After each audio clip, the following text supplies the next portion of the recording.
Star vs. the Forces of Evil is a property of Disney, Darren Nefcy, and all respective owners. Any and all images have been used for the sole purpose of critique or parody and as such are protected under fair use. Please support the official release. Hey, how are you? I'm Sliceville Taku, and it's time for the review of the episode Face the Music. This episode surely raised the stakes, setting the stage for what's to come. We open up with Queen Moon having her princess song being played for Star, and this song is super fake. It's this image of perfection that the humans attempt to push onto their citizens at all times. I mean, this is the same brand of nonsense fed to them as the story of Munipendence Day. But this princess song tradition dates back centuries. It exists so that the citizens of Muni can get to know their future queen.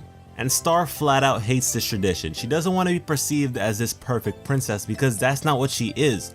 She's a flawed human being and believes that her subjects should know this. But the songstrel will be on his way to Earth in no time, so there's no point in arguing this. And we actually get to see Moon take off her queenly attire, and man, she's not as thick as I thought she was. I mean, the physics of that dress is just, it's magic, definitely magic.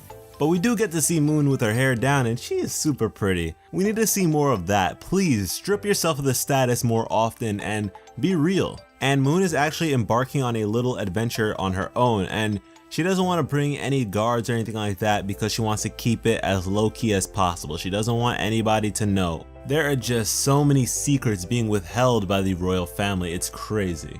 We then jump back to Star and the songstrel has arrived. But Star completely curves this man. She avoids him to the utmost. We then jump back to Queen Moon and she reaches this little beat up rundown home. And the person who answers the door is none other than Ludo's father, Lord Bruto. Lord Bruto has both a crown and knows Queen Moon on a personal level. So Ludo is royalty, he is monster royalty, and that just gave him so many more points in my book. We also get to see Ludo's mother, and once again they all act very strangely. Everybody in Ludo's family that we've seen thus far are very quirky. Queen Moon explains that one of their sons has stolen a book that is very important to her family, and Ludo's mother proceeds to list off names of her children to see which one actually did it. There's Crudo, Yudo, Menudo, Dudo, Kudo, Mudo, Tudo, Fudo, Zudo, and Dennis. Dennis, okay. And we actually get some backstory as to how Ludo was in the position that he was in season 1. Apparently, he took over their castle and changed the locks when they were on vacation. Bro, like, this is so serious, but not at all. I don't even know how to feel about this. But yeah, we already knew that they had a lot of kids, around like 48 if I remember correctly. And Ludo was actually the runt. He was the smallest of his litter. He was so small compared to them all that he barely fit into the family portrait. Because of his size, they decided to be extra hard on him to toughen him up. And this information really helps flesh out Ludo's character. We know him a lot better now because we understand his background and where he is now. And man, it makes you think. Ludo decided to take charge of his own life. He took over the castle, he formed his own army, and look what happened. Toffee came through and took his forces from him. And when Toffee made Star use the whisper spell, he destroyed their castle. This was Ludo's greatest achievement. He took charge of his own life, and this was all stolen from him, so it's no wonder why he's gone down this path of just self-destruction at this point. He lost everything he ever fought for, and on top of all of that, his family considers him a disappointment. They are ashamed by his existence. And I would really like this relationship to be changed in the future. But yeah, Queen Moon says that you can't always control the path your children choose to take. And I think that that is her reflecting on Star, that she can't fully control Star because she is her own person, she will be her own queen. Let her do her own thing. When we get back to the songstrel, he is singing a song for Marco, and man, one of the lines he says is, "If I don't write this, I'll surely be killed," and then he's cut off.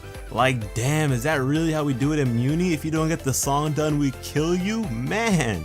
So at this point, the songstrel is just begging Star to work with him, to allow him to do his job, and she's still adamant, she's not doing it. But Marco tells her to do it and they hug.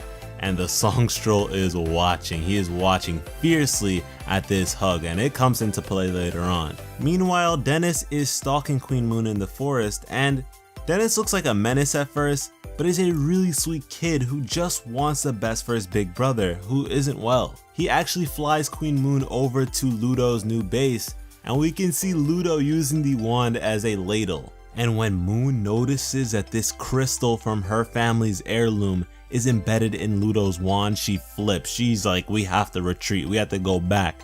Star is pretty much roasting the songstrel, telling him that he is a hack, that she's not gonna do it, that these songs are lame, that he's lame, and he's insulted. He's a free spirit, he's not about that. He was gonna do something crazy, something different, and she didn't even give him a chance. She didn't even entertain the possibility that he could be different. And in many cases, that's how Star is with monsters. We quickly get back to Dennis asking Queen Moon if she can help Ludo, and she agrees to do what she can.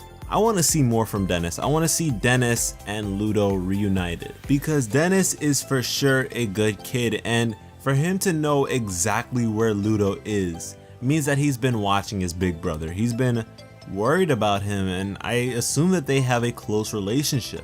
I'd like for Ludo to be happy outside of these materialistic things. And the songstrel is stressed out. He is upset, he's losing his mind, but then Star comes through agreeing to work with him. But at the same time, Moon is suiting up. She's ready for that action. She is about to fold Ludo all by her lonesome. But then River pops in and reminds her that it is song day. That's how ready Queen Moon was. She didn't even remember a national holiday. And then we finally get to the performance, and the song begins typically, you know, that typical princess stuff. Everybody's pleased, they're happy, they're content, but then it becomes more Star-like.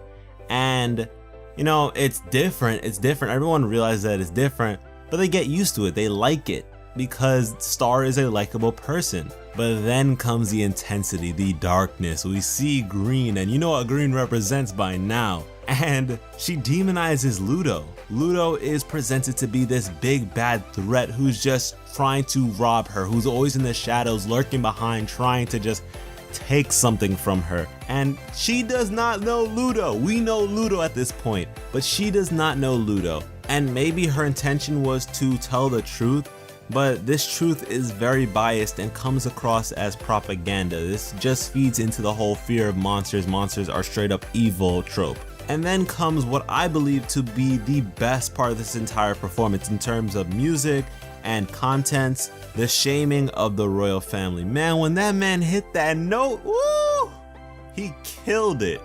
But now the people of Muni know that Glossaryck is gone, and they begin to panic. Like, really, listen to this song, it is so good. I thought Love Sentence had something going. This guy is a beast. We will keep your silence for you from the citizens of Muni and the High Commission too. We will keep your silence for you from the citizens of Muni and the High Commission too. This gave me goosebumps. And man, everybody is freaking out, including Queen Moon, because not only do all of the citizens of Muni know the truth, the magical High Commission does too. And the next part of the song was not planned out by Star. It's about Star having a crush on Marco. And this seems to stem from Rubariat seeing that hug between them. Rubariat definitely got his revenge for that rose. Star thought it was sweet, he got you back. And because the people of Muni are so infuriated, the royal family has to fall back. And Queen Moon explains to Star that people don't want the truth. Ignorance is bliss, and man, that's the truth. And man, I love Hekapoo. She lays into Moon. She is heated that Moon would keep something this huge a secret. And really, Romulus is a punk because he knew too, but didn't confess. And while this argument is going on, Marco moves to Star and tries to talk to her. And she tells him to hold that thought and runs away. Bro, when I saw her go on Cloudy and just leave, I was like, what? You can't do that. How do you just do that? Man, Star is a next level savage. This episode was great and had a lot going on, so let me know what your favorite moment was. Me personally, I'm sort of torn between the meeting of Ludo's family and the shaming of Star's family. But yeah, let me know in the comments, and be sure to share this video with anyone you would write a song for. Thanks for watching and have an awesome day. I love you.